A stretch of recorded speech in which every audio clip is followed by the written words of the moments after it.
자, 이것도 이제 원리금 상환 방식에 의한 구별이에요. 그죠? 예, 근데 이 원리금 상환할 때요. 조건이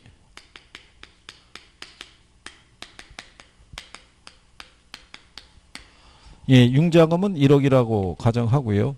예, 그 다음에 이자율은 예, 10% 조건이고요. 예, 기간은 10년. 근데 매기 상환 조건이다. 그러니까 매기라는 건요. 1년에 한 번씩 갚는다 이런 얘기예요. 그래서 이 조건이 충족이 되고요. 그 다음에 이자율 10% 기간 10년일 때 저당 상수 있죠. 이게 0.117460이다. 그러니까 저당 상수는요. 여러분들에게 별도로 계산하라고 그러지 않아요. 이거는 그냥 조건을 제시해 줄 뿐이에요.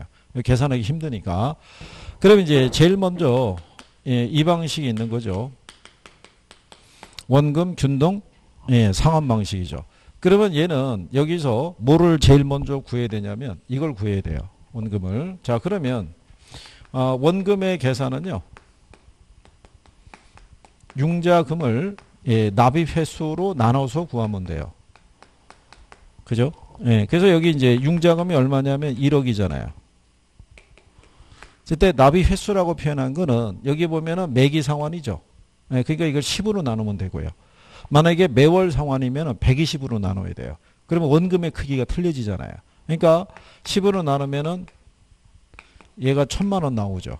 이거를 자, 이 상환표, 이 조견표에다가 우리가 표시해 보면은 이게 이제 회차가 될 거고요. 이게 이제 저당 이 잔액거래에서요. 이게 대출 잔액을 얘기를 해요. 원금, 이자, 그 다음에 원리금. 자, 대출 잔액은 1억이죠. 그죠? 근데 돈을 빌리고 바로 상환이 들어가는 게 아니고요. 매기 상환이니까 1년이 경과한 시점부터 상환이 들어가죠. 상환이 들어갈 때 원금은 매기 똑같아요. 그래서 이게 균등한 방식이에요. 원금이. 자, 그러면 여기에다가 뭐가 플러스가 돼야 돼요? 이자. 근데 여기 지금 대출 이자율을 몇 프로 줬어요? 그러면 이자의 계산은 대출 잔액에다가 이자율을 곱해서 계산하시면 돼요. 그럼 1억에 10%면 1000이죠. 그러면 두 개를 합한 원리금이 2000 나오죠. 그렇죠? 네, 그 다음에 이제 1년이 경과한 시점에서는 대출 잔액이 1억이 아니죠. 1000만 원 상환했으니까. 그러면 잔액이 9000이 돼요. 그러면 2회차 상환이 들어갈 때는 이자의 계산은 1억의 10%가 아니라 9천의 10%겠죠. 그러면 이자가 얼마로? 예죠. 900으로 떨어지면은 원리금이 1900이 되겠죠. 이렇게. 그 다음에 이제 또 2년차가 됐을 때는 잔액이 9천이 아니라 역시 1000만 원 갚았죠. 그러면 잔액이 8000이 되겠죠. 그러면 이제 3회차 상환이 들어갈 때는 얘가 800이 되겠죠. 8000의 10%니까. 그러면 얘가 1800이 되겠죠. 그러면 시간이 갈수록 이자가 어떻게 돼요? 줄어들죠. 그러니까 원리금이 어떻게 돼요? 체감하죠. 그죠? 예, 뭐가 줄어들어서? 이자가 줄어들어서. 그럼 이자가 줄어드는 이유는 잔액이 줄잖아요. 잔액이 주는데 고정금리를 쓰니까 잔액이 이자가 점점 어떻게 돼요? 줄어드니까 두 개를 합한 금액이 계속 줄어드는 개념이죠. 구조를 이해하시겠나요? 네. 그 다음에 두 번째로 나오는 게 얘죠. 자, 원리금 균등 상환 방식에서는 뭐를 구해야 되냐면 얘를 구해야 되죠. 원리금을. 근데 앞에서 여러분들이 배우신 거죠. 원리금의 계산은 융자금에다가 저당 상수를 곱하면 된다라고 얘기했어요. 그러면은 뭐를 구할 수 있다? 원리금을. 그러면 융자금이 1억이잖아요. 근데 이 조건에서의 저당 상수는 여기 줬죠. 예, 그러면 이거 곱하면 되죠. 그러면 매기 갚아야 될 원리금이 1174만 6천 원으로 계산이 나오는 거예요. 그러면 얘도 이 표에다가 우리가 확인을 해보면요. 이게 회차가 될 거고요. 이게 이제 대출 잔액이고요. 원금이고, 그 다음에 이자. 그 다음에 이제 원리금 이렇게 주어져 있을 때. 그러면 얘는 이게 똑같다는 얘기죠. 매기 갚아나가는 원리금이 있죠. 예, 이게 균등하다는 얘기죠. 얘는 뭐가 균등하고요? 원금이. 얘는 뭐가? 원리금이. 그러면 이 원리금에서 이자를 공제를 해줘야겠죠. 예, 근데 초기에 대출 잔액이 얘도 1억이잖아요. 근데 얘도 이자율은 몇 프로냐면 10%예요. 그러니까 여러분에게 출제할 때는 대출 조건은 다 동일하다는 조건으로 줘요. 굳이 뭐 이렇게 표시하지는 않고요. 계산할 때만 따로 해주고요. 그러면 1174만 6천 원에서 1억에 10%면은 1000만 원이잖아요. 그죠? 예. 그러면은 1174만 6천 원에서 이자 1000만 원 빼면 나머지 174만 원이 뭐예요? 그게 원금 상환분이 되죠. 그렇잖아요? 예. 그러면 1년이 경과한 시점에서는 잔액이 1억이 아니죠. 174만 원 갚았으니까. 그러면은 잔액이 9,826만 원 이렇게 간다고요. 그러면 똑같이 원리금은 1174만 6천 원인데 여기서 이자의 구성이 틀려지죠. 예, 1억의 10%가 아니라 9,800만 원에 대한 10% 개념이니까 그러니까 이자가 982만 원 나오죠. 이렇게. 그러면 상대적으로 원금 상환분이 어떻게 돼요? 커지는 거예요.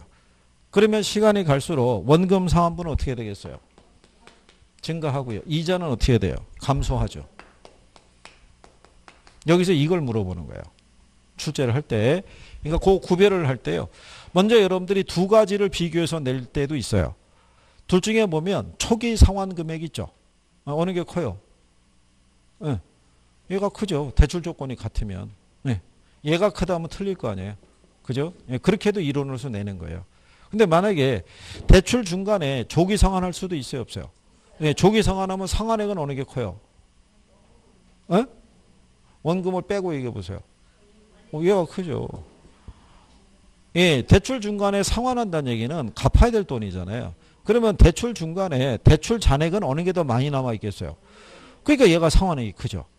그 남아있는 돈을 갚는다는 얘기잖아요. 지금까지 갚았던 돈을 얘기하는 게 아니라 대출 중간에 조기 상환할 때 이렇게 준다고요. 그러니까 출제자들은 그런 표현을 선호하는 거예요. 여러분들을 하여금 착각을 유도하는 거. 그래서 나중에 틀리고 나면은 왜 내가 이거를 또 잘못 인식을 했지? 뭐 이렇게 또 후회가 막 또 밀려오는 거죠. 시간이 지나면 또 괜찮아지는 거죠. 어차피 얘는 계산 문제로도 물어볼 수 있고요. 모두 이론으로 물어볼 수도 있어요. 그죠? 작년 문제는 얘가 나온 거예요. 원리금 균등. 네, 원리금 균등이 나왔는데 2회차에 갚아나갈 이자, 3회차에 갚아나갈 원금이 있죠. 이렇게 계산하면 시간이 많이 걸려요. 그러니까 의도적으로 그렇게 준 거예요. 그렇게 안 주고 원금을 가지고 주면은 계산이 좀 쉬워요. 예, 근데 계속 쉽게 주다가 갑자기 틀어버린 거예요. 그러면 사람들은 이거 계산하는데 자신감이 있을 거 아니에요. 그러니까 이게 나오면 덤빈다고요. 확 들어갔는데, 요구하는 게 틀리잖아요, 조건이. 그러면 계산할 때 뭐가 많이 걸리는 거예요. 시간이. 중간에 들어갔는데 빼고 나올 수가 없으니까. 그죠? 계속 해야 되니까. 그래서 이제 이건 나중에 이제 우리가 계산할 때, 우리가 아마 다음 달 정도 되면 계산에 대한 것만 별도로 묶어서 한번 강의가 한번 이루어질 때가 있을 거예요. 이렇게 해서. 그 다음에 이제 4월이 되면은 이제 기출문제만 갖고 또 이제 한번 다루는 시간이 또 있을 거고. 그거는 별도의 시간으로 하는 거예요. 예, 이렇게 하지는 못하고. 이건 수업 나가야 되잖아요. 수업 나가야 되는데 계산 다 풀고 하기가 쉽지 않잖아요. 그러니까 계산이라는 게 그런 거예요. 이론이 받침이 돼 있으면 계산도 쉽게 갈 수 있어요. 근데 이론이 취약하면은 계산도 역시 힘든 거예요. 그죠? 예? 자, 그래서 얘네 둘의 비교 관계도 여러분들이 정리는 하실 수가 있어야 돼요. 그죠? 예, 그 다음에 335페이지 가면 중간 박스 밑에 가면은 점증식이라고 있죠.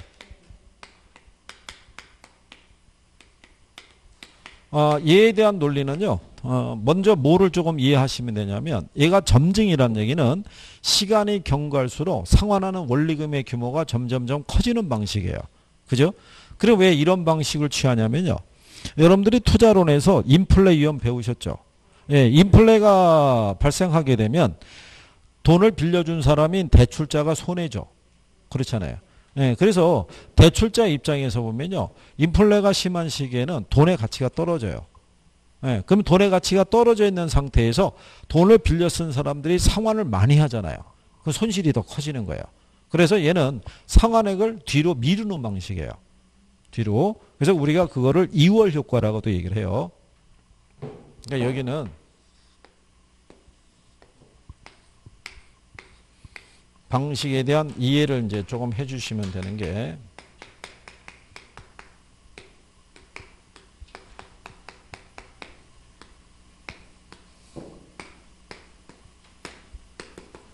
자, 잔액이 얘도 똑같은 조건이에요. 얼마? 1억이에요. 근데 얘도 이자는 몇 프로냐면 10%예요. 그러면 1억에 10%면 이자만 1,000만 원 갚아야 되잖아요. 근데 초기에 이 원리금 상환액을 이렇게 적게 책정하는 거예요. 상환액을. 그럼 상환액을 적게 책정을 하게 되면요, 어떤 문제가 발생하냐면 이 상환액이 이자에도 못 미치잖아요. 그러니까 마이너스 상환이 이루어지는 거예요. 플러스 상환이 아니라. 여기는 이자를 갚고도 남는 게 있었잖아요. 그러니까 잔액이 줄어들잖아요. 그러니까 여기는 거꾸로 잔액이 줄어드는 게 아니라 늘어나는 거예요. 은행에서는 상환이 이루어지면요, 먼저 이자부터 공제해요. 근데 800을 갖고는 1,000만 원 상환이 안 되잖아요. 그럼 여기서 200이 남은 거잖아요. 이게 잔액에 부과되는 거예요. 이렇게. 그래서 부의 상환, 마이너스 상환이 이루어지는 거예요. 그래서 인플레가 심한 시기에는 대출 초기에는 초기의 융자금보다도 대출 잔액이 오히려 커지는 현상이 발생하는 거예요. 이렇게. 그럼 이렇게 적게 가져가는 이유는 왜 그렇다? 얘를 넘어설 만큼의 상환이 이루어지면 은행 입장에 손해라고요. 돈의 가치가 떨어져 있으니까. 이때는 상환이 들어오더라도 이게 천의 가치가 아니라고요. 그러니까 예서 이런 거잖아요. 극단적으로 얘기하면 원래 대출자에게 1억을 빌려줬잖아요. 원래는 그 1억을 가지고 벤츠 이런 승용차를 살 수 있었는데, 그죠? 인플레가 심한 시기에는 1억을 내가 다시 돌려받았을 때는 1억 가지고는 뭐 소나타밖에 못 사는 거예요. 그럼 돈의 가치가 많이 떨어져 있다는 얘기잖아요. 그런 상태에서 상환을 많이 받으면은 은행 입장에서 손해잖아요. 그러니까 초기는 상환액을 어떻게 해야 돼요? 적게 가져가는 방식이에요. 근데 이 방식으로 대출해 주면은 누가 또 유리하냐면 현재보다는 미래 소득이 증가할 거라고 예상이 되는 젊은 세대 있죠. 걔들은 이 방식으로 대출받는 게 유리하죠. 초기는 상환 부담이 줄어드니까. 무슨 말인지 아시겠나요? 이거를 시험에서는 미래 소득이 감소될 거로 예상이 되는 은퇴 예정자에게 적합하다. 그건 틀릴 거 아니에요. 그렇게도 틀리게 준 거예요. 그래서 세 가지 방식의 기본적인 특징이 있죠. 예, 그 정도를 여러분들이 알아두시면 되는 거예요. 무슨 말인지 아시겠나요? 그러니까 제목에서 대부분 설명하겠죠. 그래서 여러분들이 거기 336페이지 가시면요, 맨 상단에 미래 소득이 확실한 젊은 계층과 취득한 부동산에 대해서 예상 보유기간이 단기인 차입자가 이용하기에 적합하다는 얘기예요. 예상 보유기간이 짧은 사람에게 적합하다는 얘기는요, 만약에 이제 이런 경우가 있을 거 아니겠어요? 이게 10억짜리 부동산인데 9억을 융자를 받았어요. 그러면 자기가 투자한 건 얼마야? 1억만 자기 지분을 넣었잖아요. 그럼 이 사람이 이렇게 융자를 많이 받은 이유는 얘를 장기간 보유하겠다는 얘기가 아니라 취득해서 바로 짧은 기간에 얘를 되팔겠다는 얘기예요. 양도 차익만. 그럴 때는 이 방식으로 대출받으면 1년의 기간 동안만 보유하더라도 상환 부담이 커지잖아요. 그럴 때는 차라리 무슨 방식으로? 이 방식으로 대출받는 게 유리하다는 거예요. 그러니까 이제 미국에서는 개발업자들이 분양이 잘 안 될 때 분양을 촉진시키기 위해서 이 방식으로 대출을 알선해 준다 이런 얘기예요. 이렇게 해서 유도한다 이렇게 보시면 되겠고. 그래서 거기 보시면 동그라미 3번에 초기 지불액이 이자 지급분에도 못 미칠 수 있다. 즉 저당 잔금이 오히려 증가하는 부의 상환이 있죠. 마이너스 상환이 발생할 수 있다. 이렇게 해놓은 거죠. 그렇죠? 그래 놓고 이제 그 그림 밑에 가면은 양가로 4번에 원금 균등, 원리금 균등, 점증식의 비교라고 해놨죠. 예. 그게 이제 시험에서 지문으로 이렇게 나온다는 거예요. 그렇죠?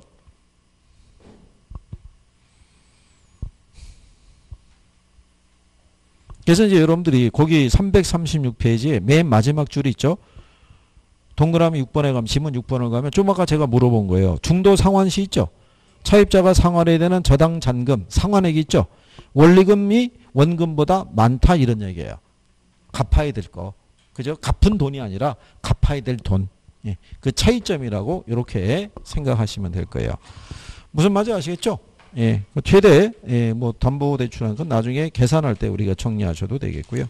그 다음에 이제 뒤로 넘어가시면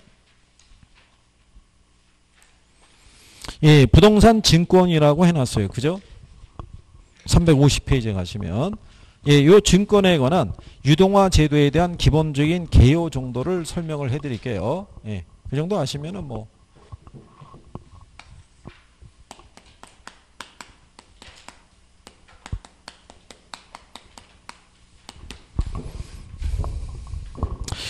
거기 보시면요. 최근에 부동산 시장의 큰 변화 중에 하나가 뭐냐면 부동산의 증권화가 가능하다는 얘기예요. 그러니까 예를 들어서 이런 거죠. 만약에 한 시가 몇백억짜리 부동산이 있죠. 이거 시장에서 매물로 내놔서 거래를 하려고 그러면 시간이 많이 걸리겠죠. 덩어리가 크니까 쉽게 거래가 안 될 거예요. 그죠? 근데 만약에 한 300억짜리 부동산인데 얘를 쪼개서 파는 거예요. 주식을 발행해서. 그러면 시장에서 좀 더 쉽게 유동화될 수 있어요, 없어요? 있을 거 아니에요. 이 주식이라는 것도 결국 증권이라고요. 무슨 말인지 아시겠나요? 그래서 이 증권화를 통해서 시장에서 고가의 실물 자산이 시장에서 좀 더 쉽게 유동화될 수 있는 부분이 있죠. 예, 그런 부분을 우리가 얘기할 수 있고요. 그 다음에 또 하나는 뭐가 있냐면 우리가 이제 부동산을 담보로 대출을 받았죠. 그러면 부동산에 뭐가 설정이 되냐면 저당권이 설정이 되죠. 그러면 우리나라 현행 민법에서는 소유권하고 저당권이 있죠. 예, 얘를 분리해서 거래할 수 없도록 돼 있어요. 물건은 본권을 떠나서는 존재할 수 없으니까. 그렇게 되면 무슨 문제가 발생하냐면 금융기관의 입장에서는 유동성 문제가 걸리는 거예요. 그렇지 않겠어요? 자, 여러분들이 보시면 아까 설명해 드렸잖아요. 은행에서는 고객들로부터 예금을 수신을 받아서 대출해 주는 거잖아요. 그러면 대출해 주면 갖고 있는 게 저당권밖에 없는데 채권밖에. 고객이 그 돈 찾으러 오면 줄 돈이 없잖아요. 그렇죠? 그러면 기간 불일치에 따른 유동성 문제가 걸리는 거예요. 근데 만약에 그 채권을 뭐 할 수 있다 그러면 매매할 수 있다 그러면 현금이 새로 들어올 수 있어요, 없어요? 그러면 그런 문제가 해소가 될 수 있는 거예요. 무슨 말인지 아시겠나요?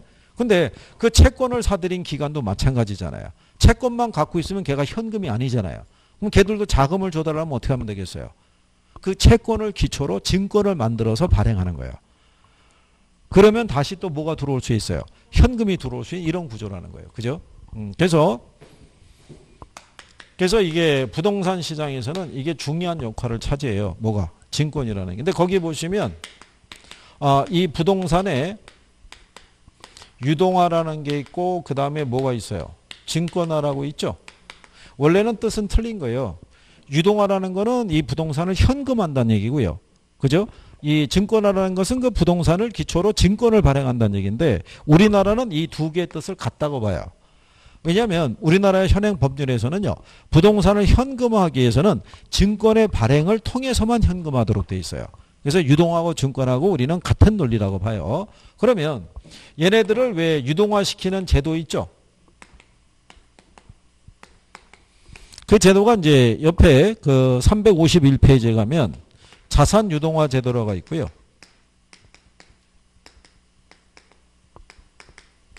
그 다음에 주택 저당 채권 유동화 제도라고 있고요.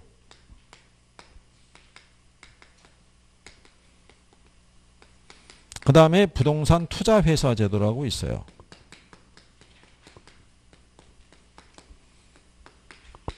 요 세 가지가 있는데요. 여기서 자산 유동화 제도가 얘보다는 좀 포괄적인 개념이에요. 그러니까 주택 저당 채권 유동화 제도도 자산 유동화 제도에 포함되어 있다고 보시면 돼요. 그러니까 얘는 기업이나 금융기관의 입장에서는요. 미래 현금 흐름이 보장이 되는 건전 자산을 기초로는 다 유동화시킬 수 있어요.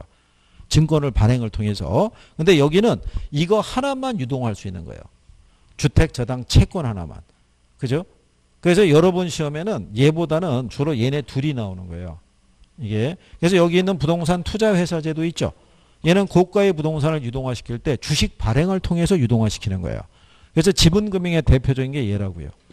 그죠? 그래서 요거 두 가지 제도를 중심으로 정리할 수 있으십니다. 그러니까 제목이 대부분 설명하는 거예요. 그래서 거기 보면 자산 유동화 제도, 주택 저당 채권 유동화 제도, 부동산 투자 회사 제도 이렇게 해놨잖아요. 그죠? 그래 놓고 우리는 부동산 학이니까 주택 저당 채권 유동화 제도 있죠. 예, 이거를 이제 우리가 정리하는 거죠. 그러면 거기 여러분들이 352페이지에 가면 주택 저당 채권 유동화 제도 있죠. 예, 여기 있고 이제 옆 페이지에 가시면은 4번에 저당 시장의 구조라고 되어 있잖아요. 예, 그 구조 정도에 대한 거를 일단 알아두시게 되면 그러니까 이제 요게 나중에 이제 여러분들이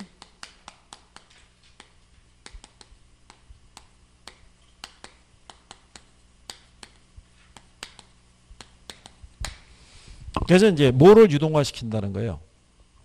주택 저당 채권을 현금화시킨다는 얘기예요. 아까 여러분들이 이렇게 했었죠. 여기 보면 자금 수요자 하고요. 그 다음 가령 예를 들어서 뭐 국민은행이 있죠. 그러니까 예를 들어서 금융기관이 있죠. 요 금융기관 사이에 거래가 이루어지는 거를 1차 시장이라고 그래요. 무슨 시장? 1차 시장. 그러면 자금 수요자 소유의 주택이 있어요. 얘가 5억짜리인데 국민은행에서 이 주택을 담보로 해서 3억을 융자를 해줬어요. 대출기간 10년, 뭐 이자율 5% 이렇게 해서 대출해 준 거예요. 그러면 여기 있는 국민은행에서는 여기에다가 뭐 설정하겠어요? 저당권인데 아까 뭐라고 그랬냐면 이 저당권 중에서 만기가 10년 이상인 저당권을 저당 채권이라고 그랬잖아요. 그럴 때 이 채권이라는 게 권리라고 그랬었죠. 그러니까 저당권에 관한 뭐 소유권. 그 다음에 이 소유권에 기초해서 원리금을 받을 수 있는 권리 있죠. 이거를 이제 이 금융기관이 얘가 갖고 있는 거예요. 그죠? 근데 문제는 이 권리만 있다는 것 뿐이지 이 채권이잖아요. 현금이 아니잖아요.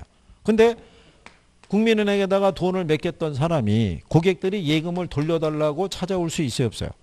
근데 문제는 고객이 맡긴 예금은 단기 자금인데 이건 지금 장기로 운영하고 있잖아요.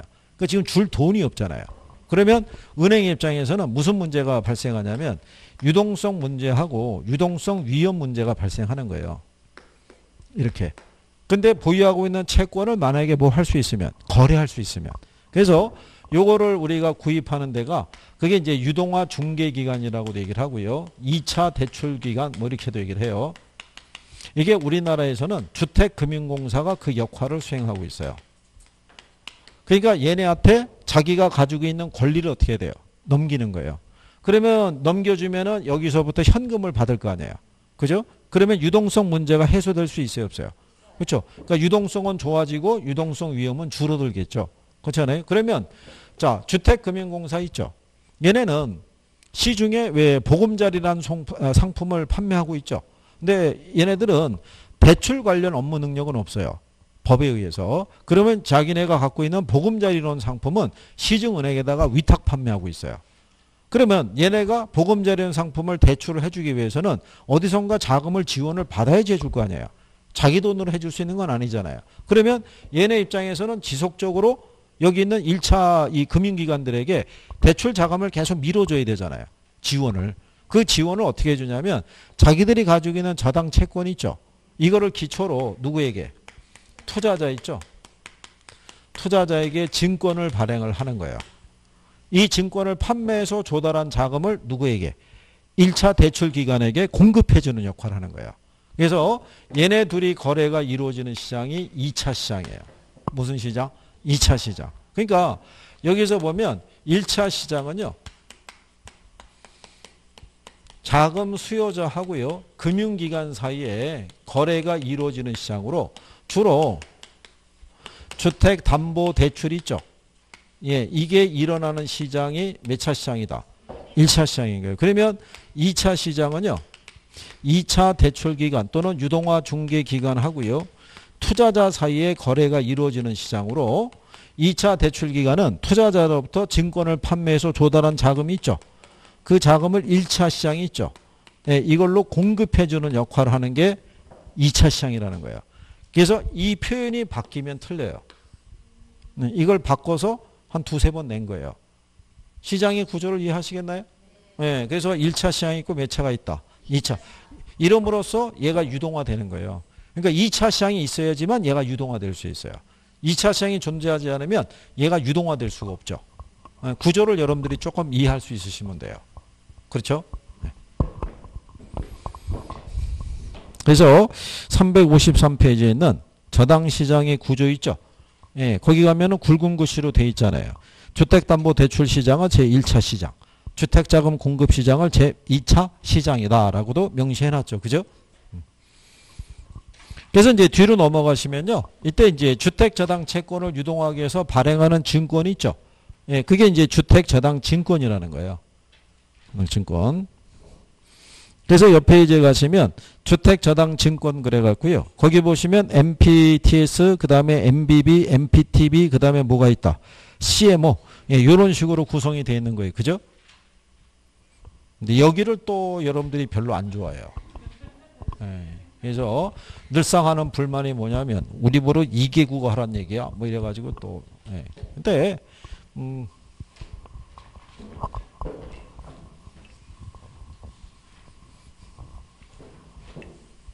어렵게 안 줘요. 이쪽은. 가령 간단하게 예를 들어서 거기에 보시면은 얘도 구별은 해야 되는데요. 이 주택저당증권 그래서 MBS라고 있어요. 그죠? 얘네 종류를 보게 되면요. 이게 지분형 MBS라는 게 있고요. 채권형 MBS라는 게 있고요. 그 다음에 혼합형 MBS라는 게 있어요. 지분형 MBS의 대표적인 게 MPTS, 채권형의 대표적인 게 MBB예요. 그리고 혼합형에 들어가는 게 MPTB하고 CMO라고 있어요. 근데 얘네를 구별할 때요. 얘네가 일단 기준이에요. 지분형하고 뭐가 있을 때? 채권형. 그럼 얘네를 구분하는 기준이 있죠. 좀 아까 우리가 저 채권 얘기했었죠. 예, 저 채권의 기초에서 소유권하고 원리금 수취권 있죠. 예, 그거를 누가 가지고 가느냐에 따른 구분이에요. 그러니까 여기 있는 MPTS 있죠. 저당 채권에 관한 소유권이 있죠. 그 다음에 원리금 수취권이 있죠. 원리금 수취권을 갖고 있는 애가 이 위험도 부담해요. 그러면 여기서는요. 소유권을 누가 갖냐면 얘가 갖는 거예요. 그 얘기는 뭐냐면 이 소유권을 누구에게 매각했다는 얘기예요. 투자자에게 매각한 방식이에요. 그러니까 모든 권리를 누구에게? 투자자에게 넘겨주는 방식으로 운영하는 거예요. 그러니까 이걸 갖고 있는 애가 이 부담도 같이 가져갈 거 아니에요. 그죠? 근데 여기 있는 MBB 있죠? 얘는 소유권을 투자자에게 넘겨주는 방식이 아니라 이 권리를 담보로 해서 돈을 빌려오는 개념이에요. 그러면은 얘네들은 여기에 관한 소유권이나 이거를 다 누가 갖게 되냐면 발행기관이 갖게 돼요. 이건 다 같은 걸로 누가? 발행기관이. 그죠? 그러면 발행자가 누구냐면 여기 있는 유동화 중개기관이 있죠. 예, 또는 주택금융공사 있죠. 제가 이제 그 증권을 발행하는 애잖아요. 그러니까 쟤네는 자기가 갖고 있는 권리를 투자자에게 팔아버리는 게 아니라 그 권리를 담보로 해서 돈을 빌려오는 개념이에요. 그러니까 기업에서 회사채 발행해서 돈을 조달하는 케이스 있죠. 그런 거랑 같은 거예요. 그게. 그래서 근데 이것도 얘가 MBB죠. 그러면 한글로 보면은 이게 비읍이잖아요. 그러니까 다 발발발로 가는 거예요. 다 발발발로. 어? MBB는 다 누가? 발행자가, 모든 걸 다 발행자가. 그죠? 근데 얘네가 혼합형이라고 해놨죠. 네, 혼합형이라는 건 뭐냐면 소유권을 발행기관이 갖고 있다는 점에서는 얘하고 성격이 같아요. 근데 원리금을 누구에게 준다는 점에서, 투자자에게 둔다는 점에서는 얘하고 성격이 같은 거예요. 그래서 둘이 혼합형이라는 거예요. 그죠? 근데 여기서는 물어보는 게 뭐 물어보냐면 여기 CMO 있죠? 예, CMO에 표현을 다계층 채권이라고 그래요. 그죠? 그러면 이게 무슨 얘기냐면 얘네는 다 한 종류로 발행하는데 하나의 종류 있죠? 하나의 만기를 갖고 발행하는데 얘만 계층이 여러 개예요. 만기가 틀리다고요. 그러니까 얘는 파생상품 안에 파생상품을 또 만들어내는 거예요. 그러니까 만약에 들어서 얘네들은 기간이 30년 만기짜리로 하나로 발행하잖아요. 근데 얘는 발행을 할 때 만기가 서로 틀린 애들이 있죠. 얘는 만기가 5년, 얘는 만기가 10년, 얘는 만기가 15년짜리 있죠. 예, 만기가 다른 여러 개의 계층으로 발행하는 거예요. 그래서 얘가 다계층이라고 얘기하는 거예요. 그러니까 이 중에 계층이 여러 개로 나눠진 애는 뭐 하나밖에 없다. CMO 하나밖에 없어요. 특징적인 것만 보면 이것만 알아도 실상은 훌륭한 거예요. 그렇죠? 그러면 이번에 왜 이걸 이렇게 해드리냐면 이걸 또 워낙 부담스러워 한다고요. 영문 막 들어오고 증권이 뭐고 막 이러면 일단은 조금은 가까워질 필요가 있다는 얘기죠. 그렇죠? 네. 그 다음에 이제 뒤로 넘어가셔서 358페이지에 한국주택금융공사 있죠. 이쪽에 보금자리나 주택연금 같은 경우는 이번에 조금 개정리될 우려가 있으니까 그래서 이제 그거는 우리가 이번 3, 4월에 돌아올 때 그때 이제 한번 정리를 하고요. 그때 정리하셔도 충분해요. 예. 그리고 이제 뒤로 넘어가셔가지고 370페이지에 가시면 부동산 투자 회수대라고 있죠. 예, 거기도 일단 별표는 해둬야 돼요. 근데 얘도 법이 어떻게 돼요? 개정이 된다고요. 예, 그래서 요거는 예, 우리가 3월달 과정에서 개정된 내용이 있으면 그때를 기준으로 정리를 하시는 걸로. 예. 여기도 법령이라는 게 많이 있죠. 예? 부동산 투자회사나 법령이 법조문 거기서 내요. 예, 그래서 나중에 다음 시간에 우리가 할 때 거기서 법령 중에 뭐는 좀 알아두시라고 체킹을 해드릴 테니까 이미 개정이 되거나 그 다음에 이제 프레이트 금융 뭐 이런 부분에 대해서 설명을 한번 간단하게 해드리고 프레이트 금융도 출제를 해요. 거기 여러분들이 386페이지 가시면 부동산 개발금융이라 갖고 프레이트 금융이라고 있죠. 예, 그거는 별표 하셔야 돼요. 예, 걔만 별도로 개발금융의 가장 대표적이기 때문에 그래서 그런 내용 등을 정리를 해드리고 예. 개발하고 이제 관리론 이런 쪽으로 정리해드릴 테니까 오늘 해보신 내용이 되게 많은 거예요. 그렇죠? 포트폴리오 이론서부터 출발해가지고 부동산 투자 분석 기법에 가서 영업 현금으로 배우시고 할인 기법, 비할인 기법을 배우시고 금융으로 넘어와 가지고 고정이자율, 변동이자율, 원금균 등 원리금균 등 이런 거 정리하시고 그죠? 여기 나와 있는 저당 증권론에 가서 자당시장의 구조, 그 다음에 증권의 종류 뭐 이런 것들을 배우신 거라고요. 걔네들이 다 시험에서 문제화되는 애들이에요. 그죠? 그러니까 오늘 배우신 것만 한 7, 8개 문제를 배우신 거예요. 이게. 그러니까 비중으로 보면은 작은 비중이 아니죠. 예, 근데 끝나고 나면 예, 그냥 뭐 깔끔한 거죠, 또. 예, 그래서 괜찮아요. 이게 처음보다는 3월에 다시 듣잖아요. 그러면 조금 낮아요. 조금 받아들이는 게 5월 달에 들으면 조금 더 익숙해져요. 7월 달에 들으면 훨씬 낮아지는 거예요. 그죠? 지금은 이 시험에 도전하셔가지고 얘를 어떻게 해야 되지? 이거를 지금 고민할 시기는 아닌 거예요. 그죠?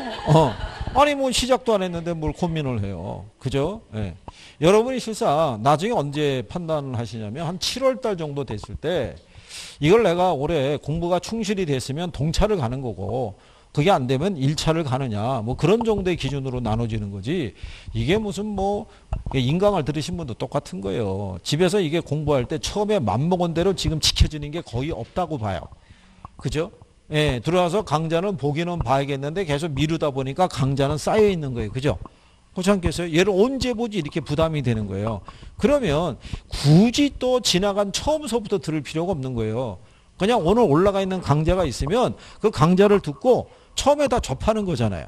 그 이전의 내용도 마찬가지인 거예요. 그죠? 예, 그러니까 한번 들어보는 거예요. 이렇게 들어보고 선생님 일단 중요하다고 얘기하는 애들은 끝날 때까지 중요한 거니까 거기에 관한 용어라도 조금 이렇게 그러면 순차적으로 따라올 수는 있다고요.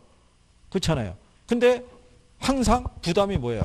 안 들은 것부터 봐야지 그러니까는 이걸 쫓아오기가 너무 먼 거예요. 그죠? 예, 그러면은 본인 스스로가 포기한다고요. 이거 언제 하지? 그게 아니잖아요. 그냥 오늘 들어와서 했으면 오늘 올라간 강좌만 한번 들어보는 거예요. 예? 예, 다음 주 되면 그때 한 거. 그러면 끝까지 갔다가 다시 처음으로 돌아가서 다시 하면 그 순서 쫓아서 또 오시면 될 거 아니에요. 그러니까 여러분들이 살 길은 복습밖에 없는 거예요. 그죠? 이게 집에서 물론 안타까운 분도 있죠. 요즘 그 바이러스 때문에 예, 그 때문에 어쩔 수 없이 집에 있어야 된다 뭐 이런 것도 있지만 근데 바이러스가 있다고 그래가지고 그죠? 나중에 11월 달에 결과가 나왔을 때 너 그때 바이러스 때문에 참 공부 못했던 거지 그래 이해해 이런 사람은 한 사람도 없어요. 11월 달 되면 이 바이러스가 있었는지조차도 잊어먹을 거라고요. 그렇지 않겠어요? 우리는 그냥 결과만 갖고 얘기하니까 기운 잃지 마시고 예? 예. 아직까지는 뭐 바이러스 있다 그러니까 건강도 조심하시고 한 주 잘 보내시고 다음 주에 뵙겠습니다. 고생했습니다. 수고했습니다.